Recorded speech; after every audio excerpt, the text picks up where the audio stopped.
সেই মুক্তিযুদ্ধকে হাতিয়ার বানিয়ে তারেক রহমান এবার রাজনীতি করে ক্ষমতায় আসার চিন্তা করেছে। এমন একটা কারণ তিনি আজ পর্যন্ত বলতে পারেননি কেন বিএনপিকে ভোট দেওয়া হবে। আপনারা কে কি করতে চান ক্ষমতায় গিয়ে, জনগণের জন্য কি করবেন, সেইগুলোকে আরো সুন্দরভাবে অ্যাড্রেস করেন। কেউ প্রমাণ করতে পারে নাই যে জামাতের কোনো লোক কাউকে জান্নাতের টিকিট বিক্রি করেছে, কিন্তু বিএনপি যে ফ্যামিলি কার্ড দিয়ে প্রতারণা করেছে এরকম অসংখ্য ভিডিও কিন্তু সোশ্যাল মিডিয়াতে পাওয়া গেছে। তারেক রহমান ইদানিং যেসব বক্তব্য দিচ্ছেন তার সাথে তার সম্মানের কতটুকু যায় এটা এখন অনেকেরই প্রশ্ন। মানুষ মন্তব্য করতে শুরু করেছে যে তারেক রহমান জোকারি শুরু করেছেন, মকারি শুরু করেছেন। তার বক্তব্য অনেকটা জোকারদের মতো। কি করলেন তিনি? একজন ওমরা হজকারীকে নিয়ে আসলেন, এমন ভাবে নিয়ে আসলেন যেন তিনি হঠাৎ করেই তার এটা মনে হলো বা খেয়াল হলো, সেভাবে তিনি নিয়ে আসলেন। তাও আবার সেই ওমরা হজকারী হচ্ছে 2017 সালের, লম্বায় তার চেয়ে 3 গুণ বেশি। তারেক রহমানের মাইক্রোফোনের সঙ্গে তার মাইক্রোফোনের কোনো মিল হচ্ছে না, তিনি কুজো হয়ে কথা বলছেন। সেই ভদ্রলোকের কাছ থেকে কয়েকটা সাক্ষ্য নিলেন। 2017 সালের ওমরা হজকারী ব্যক্তির কাছ থেকে তারেক রহমান তার প্রত্যাশিত কয়েকটি সাক্ষ্য নিয়ে নিলেন, যে সাক্ষ্যগুলো হচ্ছে কাবা শরীফে তিনি হজে গেছেন, অতএব তিনি যা বলতেছেন সব সত্য কথা বলতেছেন।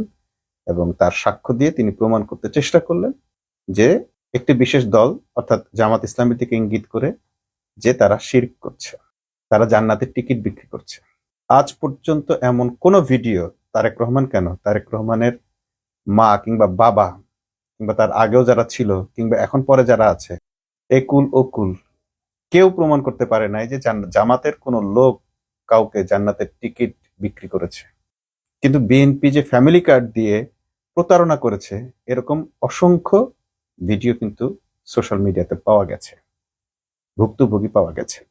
এই ফ্যামিলি কার্ড বিক্রেতারা জান্নাতের টিকিট বিক্রি করছে জামাত ইসলাম, এই কথা যতবার বলেছে ততবারই দেখা গেছে যে তাদের লোকরাই বলছে জিয়াউর রহমানের নাম নিলে জান্নাতে যাওয়া যায়, তারেক রহমানের নাম নিলে এই পুণ্য হয়, ধানের শীষে ভোট দিলে জান্নাতে যাওয়া যায়। তাদের নেতাদের বক্তব্যেই এগুলো পাওয়া গেছে। জামাতের কোনো নেতার বক্তব্যে এ ধরনের কোনো কিছুই পাওয়া যায়নি। কিন্তু এরপরও জামাতকে জান্নাতের টিকিট বিক্রেতা হিসেবে প্রমাণ করার জন্য একজন ওমরা হজকারী 2017 সালের, তাও যদি রিসেন্ট পেতেন তিনি, তার দলে মনে হয় না যে এরকম রিসেন্ট ওমরা করেছেন। তিনি নিজেও নাকি রিসেন্ট ওমরা করেছেন বা ওমরা যাওয়ার কথা ছিল, শেষ পর্যন্ত যাওয়া হয়নি, আমি জানি না। তাকে আবার আরেকজনকে ওমরা হজ করেছে এরকম ব্যক্তি ডেকে এনে তার দিয়ে সাক্ষ্য দেওয়াতে হচ্ছে যে পুরো একটা জকিং শুরু করেছে, একটা জোকারি কাজ তিনি করেছেন। এইরকম ওমরা হজকারীতে জামাতে অসংখ্য মানুষ আছে। চিটাগাং বিশ্ববিদ্যালয়ে যারা চকসু নির্বাচনে জয়ী হয়েছে কিংবা ঢাকা ইউনিভার্সিটিতে যারা জয়ী হয়েছে, এরকম স্টুডেন্টরা, হাঁটুর বয়সী স্টুডেন্টরা ওমরা হজ করে আসছে। অসংখ্য লোক আছে যারা হজ করে আসছেন, কই তাদের কারো মুখে তো শুনলাম না যে জামাত টিকিট বিক্রি করছে। তারেক রহমান একজন ওমরা হজকারীকে ডেকে এনে প্রমাণ করে দিলেন টিকিট বিক্রি করছে। আবার আরো একটা হাস্যকর কাজ তিনি করলেন, সেটি কি? ভূমিকম্প হলো। আপনারা দেখেছেন না ভূমিকম্প হলো এইভাবে, পুরো বক্তব্যগুলোতে সে যেন দয়াগঞ্জের সেই ক্যানভাসাররা যারা মলম বিক্রি করে কিংবা জাদু দেখায়, মানুষকে চমৎকৃত করে ওষুধ বিক্রি করে, ঠিক তাদের মতো করে খুব সুন্দর উপস্থাপনার স্টাইল করে কি প্রমাণ করলেন যে ভূমিকম্প হচ্ছে জামাত ইসলামের শিরকের কারণে। অথচ জামাত ইসলামের নেতাদের ফাঁসি হলো এই শিরকের বিরুদ্ধে লড়াই করতে গিয়ে।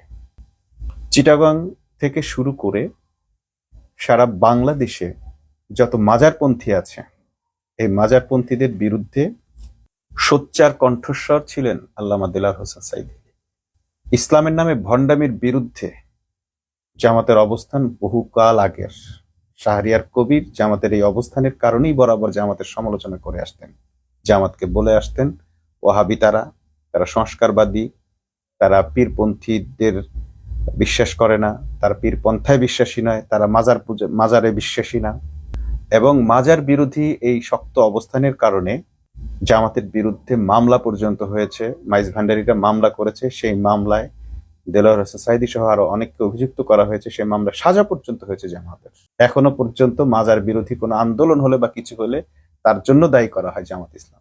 তো শিরকের বিরুদ্ধে যারা এতটা সোচ্চার, এমনকি জামাত শিবিরের কেউ যদি কোনো গানও লেখে, সেই গানের ভিতর যদি সামান্যতম শিরকের গন্ধ থাকে, সেটা নিয়েও ব্যাপক সমালোচনা করে সেই গান জামাতের লোকেরা বা শিবিরের লোকেরা বন্ধ করতে বাধ্য করে, যে না, এটা শিরক দিয়ে কোনো গান হবে না, গানের মধ্যে কোনো শিরক থাকতে পারবে না।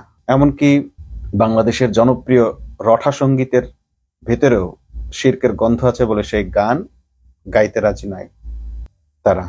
তো এইরকম যাদের অবস্থান, এরকম শিরকের বিরুদ্ধে যাদের অবস্থান, আরো কত বড় কঠিন অবস্থান তাদের, তার প্রমাণ হচ্ছে জামাতের নিবন্ধন বাতিলই হয়ে গেছে শুধুমাত্র আল্লাহর সাথে শিরিক না করার কারণে।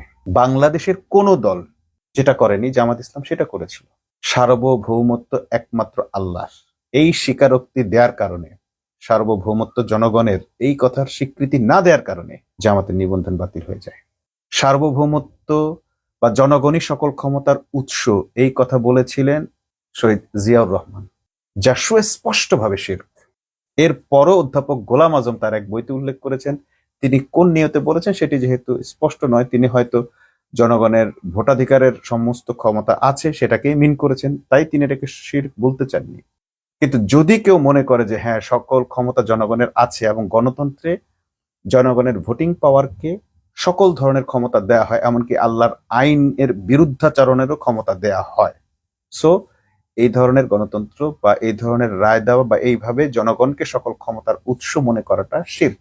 তো এরকম শিরককে জাস্টিফাই করে তার বিরুদ্ধে অবস্থান নেওয়া দলটিকে তারেক রহমান রাস্তার ক্যানভাসারদের মতো, ঠিক ভারতের ময়ূখ চৌধুরীদের মতো হাত পা নেড়ে চেড়ে, যাদেরকে বলা হয় প্লে বয় টাইপের স্টাইলে, একেবারে যা ব্যক্তিত্বহীন একটা নড়াচড়া মুভমেন্ট, যেটাকে আমরা মনে করি একটা ভারী কি ছাড়াই একটা, এই বয়সের একটা মানুষ যে এখন বিএনপির চেয়ারপারসন, তিনি এক ধরনের খেলোয়াড় টাইপের সুলভ আচরণ করে নেচে কুদে এরকম একটা প্রমাণ দিলেন যে জামাত শিরকে অন্তর্ভুক্ত।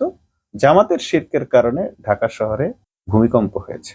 একটু পর তার তথ্য জনগণ কারেকশন করে দিলেন যে ঢাকায় না, ওইটার উৎপত্তি ছিল নরসিংদী। তিনি চেয়েছিলেন নরসিংদীর মানুষ ভালো, নরসিংদীতে ভূমিকম্প হয়নি, ঢাকাতে হয়েছে, ঢাকাতে জামাতের শিরিক আছে, এই কারণে এই প্রথম হয়তো কোথাও ঢাকায় ভূমিকম্প হয়েছে।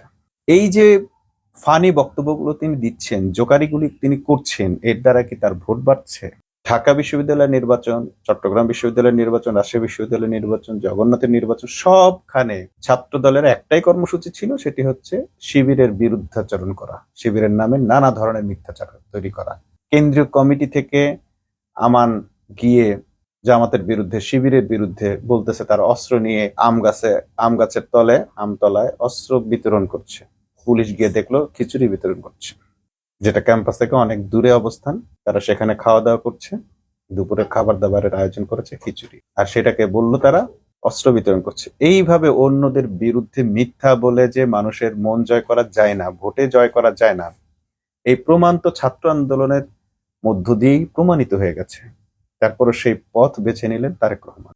কিন্তু বিএনপির অবস্থান, তারেক রহমানের অবস্থান কিংবা বিএনপির রাজনীতি কিন্তু মানুষের কাছে একেবারে খোলাসা হয়ে গেছে। গত 1.5 বছরে বিএনপির মধ্যে যতগুলো খুন খারাপি করেছে, এর একটা খুনের ব্যাপারে কোনো কৈফিয়ত কি তারেক রহমান কোথাও কখনো দিয়েছেন বা দিতে পারবেন? উপরন্তু প্রত্যেকটা মুহূর্তে যখন তারেক রহমান ময়ূখ চৌধুরীর মতো বালখিল্যতা করে জামাতের বিরোধিতা করছেন, মানুষ আসাচ্ছেন, ঠিক তখন তারই লোকেরা দিনাজপুরে গিয়ে মানুষের বুকে অস্ত্র ধরে মানুষের উপর ধারালো দেশীয় অস্ত্র দিয়ে আঘাত করে চাঁদাবাজি করছেন। কোনো একটা চাঁদাবাজির বিরুদ্ধে তার কোনো বক্তব্য নেই। একটা বক্তব্যে তিনি বলেননি যে চাঁদাবাজিদেরকে ভোট দেওয়া যায়, চাঁদাবাজদের ভোট দেবেন না, চাঁদাবাজদেরকে প্রত্যাখ্যান করুন। এমন একটা কারণ তিনি আজ পর্যন্ত বলতে পারেননি কেন বিএনপিকে ভোট দেওয়া হবে। তিনি এর আগে মুক্তিযুদ্ধের দোহাই দিয়ে ভোট চেয়েছেন। এই মুক্তিযুদ্ধের দোহাই দিয়ে শেখ হাসিনা 15 বছর ক্ষমতায় থেকেছেন। তারপর দেশের মানুষ নিজেকে রাজাকার দাবি করে এই দেশ থেকে শেখ হাসিনাকে তার 14 গোষ্ঠী সহ বিতাড়িত করেছে। শেখ হাসিনার একটা কুকুর পর্যন্ত দেশে তিনি রেখে যেতে পারেননি। আত্মীয় স্বজনের মধ্যে যে যেখানে ছিল কুড়িয়ে কাচিয়ে প্রত্যেককে নিয়ে তিনি দেশ ছেড়ে পালিয়েছেন। এমনকি তার এমপিরা, তার স্বনামধন্য বিশিষ্ট মুয়াজ্জিন ইমামরা পর্যন্ত দেশ ছেড়ে পালিয়েছেন, পালিয়ে যেতে বাধ্য হয়েছেন। সেই মুক্তিযুদ্ধকে হাতিয়ার বানিয়ে তারেক রহমান এবার রাজনীতি করে ক্ষমতায় আসার চিন্তা করেছিলেন। সেটাও যখন বুমেরাং হলো, এখন জামাতের বিরুদ্ধে জান্নাতের টিকিট বিক্রি করার ফতোয়াবাজি করে তিনি ভোট চাইছেন। এর চেয়ে অনেক ভালো হতো তিনি দেশের মানুষের জন্য কি করতে চান সেটা যদি বলতে পারতেন। তিনি বললেন, I have a plan, we have a plan. তার একটা প্ল্যান আছে, তাদের একটা প্ল্যান আছে। কি প্ল্যান আছে? একটা প্ল্যান বলেন। দেশের মানুষকে খয়রাতি খাওয়াবেন, সেই প্ল্যান? এরকম মিথ্যা প্রতিশ্রুতি তো এর আগে বহুবার দিয়েছেন। মিথ্যার রাজনীতি, মিথ্যা প্রতিশ্রুতির রাজনীতি করেছে কাঁঠাল রানী। সেই রাজনীতি যদি এখন আবার কোনো কাঁঠাল রাজা করে, তাহলে সেটা কি মানুষ খাবে? প্রচন্ড বিরক্ত বিএনপির মানুষেরা, বিএনপির সমর্থকেরা বিরক্ত। যাদের মধ্যে একটু ইন্টেলেকচুয়ালিটি আছে, বুদ্ধিমত্তা আছে, কিংবা নিরপেক্ষতার মনোভাব আছে, কিংবা একটু হলেও দলকানার ঊর্ধ্বে, দলান্ধতার ঊর্ধ্বে উঠে গেছে, উঠে যেতে চায়, তারাও বলে যে এগুলো কি বলে। আবার তারাই বলে যে ইন্টার পাস ছেলে আর কি বা বলবে। তার দলের নেত্রী তাকে বলেছিল 8 পাস, আশরাফি পাপিয়া তাকে বলেছিল 8 পাস, তার জন্য তার দলের অবস্থান শেষ। তো ইন্টার পাস করা ছেলেটা যদি 8 পাসের ছেলেদের মতো কথা বলে, আসলে মানুষ তো সেটা নিয়ে হাসবে।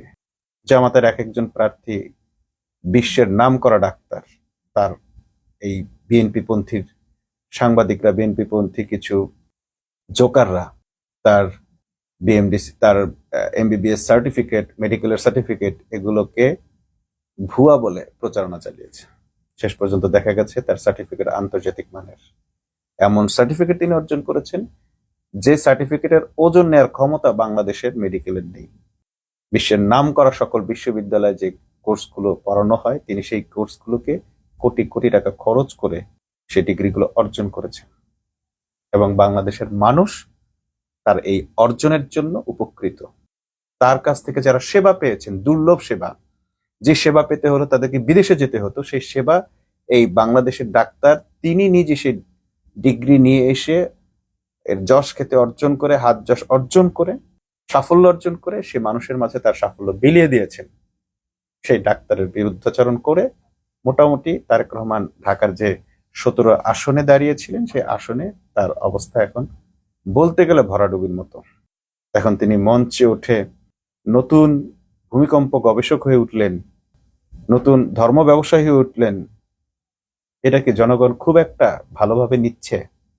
যারা বিএনপিকে ভালোবাসেন তাদের কাছে এই প্রশ্নটা থাকলো, যারা এখনো দলান্ধ তাদের কাছে এই প্রশ্নটা থাকলো। অন্য কোনো রাজনৈতিক দলের বিরুদ্ধাচরণ না করে আপনারা কে কি করতে চান, ক্ষমতায় গিয়ে জনগণের জন্য কি করবেন, সেইগুলোকে আরো সুন্দরভাবে অ্যাড্রেস করেন।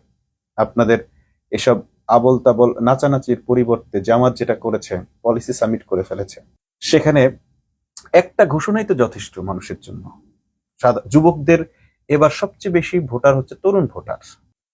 এই ভোটারদের জন্য তারা জামাত, একে তো তরুণরা জামাতের প্রতি, শিবিরের প্রতি আকৃষ্ট, সেটি প্রমাণ হয়ে গেছে বিশ্ববিদ্যালয়গুলোর ইলেকশনে। প্রায় সকল বিশ্ববিদ্যালয়ে ফুল প্যানেলেই প্রায় বলতে গেলে শিবির জয়ী হয়েছে। তাদের জনপ্রিয়তা কোথায় পৌঁছে গেছে। আর তাদের জন্য আবার জামাত এমন অফার রেখেছে, যে অফারের কথা যদি প্রচার হয় বা মানুষের কানে পৌঁছে যায়, তাহলে কোনো মানুষ আর জামাতের বাইরে অন্য কাউকে ভোট দেবে না। সেই অফারটা কি? সেই অফারটা হচ্ছে একজন শিক্ষার্থীর সবচেয়ে বড় টেনশন হচ্ছে লেখাপড়া শেষে সে কোথায় গিয়ে দাঁড়াবে। এই সময় এই শিক্ষার্থীরা ডিপ্রেশনে ভোগে। লেখাপড়া শেষ হলে বাবা মাও বলে দেন, এতদিন দিয়েছি বাবা, আর খরচ দিতে পারবো না। আজকে আপনাদেরকে একটা সত্য গল্প বলি। আমার লাইফে এরকম একটা সময় এসেছিল। অনার্স পাশের পর বাবার কথা চিন্তা করে আমিও চাকরির জন্য গিয়েছিলাম। মজার ব্যাপার কি জানেন? সেই চাকরির জন্য তারেক রহমানের কাছে গিয়েছিলাম। তার সঙ্গে গিয়াসউদ্দিন আল মামুন ছিলেন। তাদের সামনে বসে আমি ইন্টারভিউ দিয়েছি।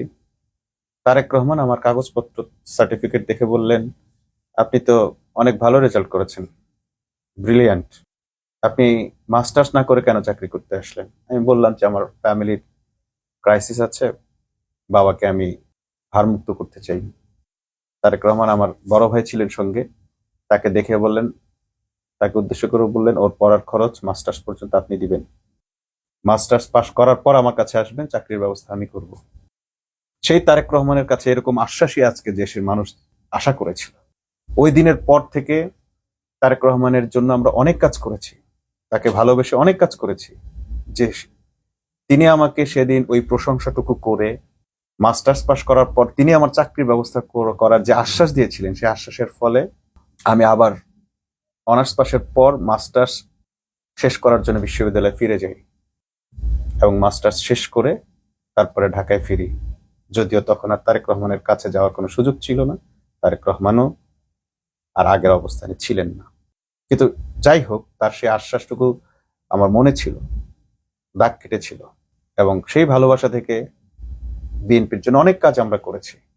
সে বিএনপির কাছে কিন্তু সকল মানুষেরই প্রত্যাশা ছিল, সেই প্রত্যাশার, সে আশার গুড়েবালি হয়ে গেছে তারেক রহমানের এসব বক্তব্যের মাধ্যমে, হাস্যকর বক্তব্য, বালখিল্যতার বক্তব্যের মাধ্যমে। জাতিকে যখন আশার কথা শোনানোর কথা, জাতির জন্য স্পেসিফিক তিনি কি করতে চান, যুবকদের জন্য কি করতে চান, বেকারদের জন্য তিনি কি করতে চান, সেই অফারগুলো না দিয়ে তিনি তাদের সঙ্গে আন্দোলনে থাকা এতদিন যে দলটি শাহাদাত বরণ করলো, যে দলের সঙ্গে যুক্ত থাকার কারণে শেখ হাসিনার অত্যাচারের সমস্ত জাতাকলে পিষ্ট হলো, যে ঐক্যের কারণে, 4 দলের জোট গঠনের কারণেই তো জামাতের বিরুদ্ধে এত অপপ্রচার শুরু হলো, এই স্বাধীনতা বিরোধী তকমাগুলো লাগানো হলো, এই বিচার, এই ফাঁসি সবকিছু হয়েছে 4 দলের জোট গঠনের পর। 2001 সালের আগে তো জামাতের বিরুদ্ধে শেখ হাসিনা কখনোই এইভাবে উঠে পড়ে লাগে নাই। ইন্ডিয়াও কখনো জামাতের বিরুদ্ধে এই ধরনের অ্যাকশনে যায়নি। যেই ঐক্যের কারণে, যাদের সঙ্গে ঐক্যের কারণে জামাতের এমন পরিস্থিতি দাঁড়ালো, আজকে সেই জামাতের কেন সমালোচনা করতে হবে? যেখানে জামাত যুবকদের জন্য অফার দিচ্ছে, চাকরি শেষ করার সাথে সাথে, গ্রাজুয়েশন শেষ করার সাথে সাথে প্রত্যেক মাসে 5 লক্ষ শিক্ষার্থীর জন্য থাকবে 10,000 করে টাকা। এই সামান্য টাকার জন্য, কিংবা এর চেয়ে কম টাকার জন্য আমরা অনেকেই বিসিএস পরীক্ষার জন্য পড়াশোনা করতে পারি নাই। লেখাপড়া শেষ করেই প্রথমেই কি চাকরি করা যায়, অনেক অর্জবে আমাদের শিক্ষার্থীদের ঢুকতে হয়েছে। আমরা যখন চাকরি জীবনে ঢুকেছি, আমাদের ছোট ভাইয়ের ইউনিভার্সিটি থেকে এসে অর্জবে ঢুকে গেছে। আমাদেরই এক ছোট ভাইকে দেখে বললাম, তুই এই জব কেন করছিস? বললো, ভাইয়া আমার তো লেখাপড়া শেষ হয়ে গেছে, এখন তো কিছু একটা করতে হবে। এই কিছু একটা করতে গিয়ে অর্জব করতে শুরু করে। বলেছি, আমরা 2 ভাই মিলে তোর খরচ দিব, কিন্তু তুই তোর স্বপ্ন থেকে এক পা এদিক এদিক সরবি না, তোকে বিশ্ববিদ্যালয়ের টিচার হইতে হবে। সত্যি সত্যি সে আমাদের আশ্বাসে চলে গেছে, যদিও আমাদের সহযোগিতা ছাড়াই সে তার মেধাকে কাজে লাগিয়ে শেষ পর্যন্ত বিশ্ববিদ্যালয়ের শিক্ষক হয়েছে। আমরা বড়রা শুধু তাকে সেই আশ্বাসটুকু দিয়েছিলাম, অর্জব থেকে তাকে ফিরিয়ে দিয়েছিলাম।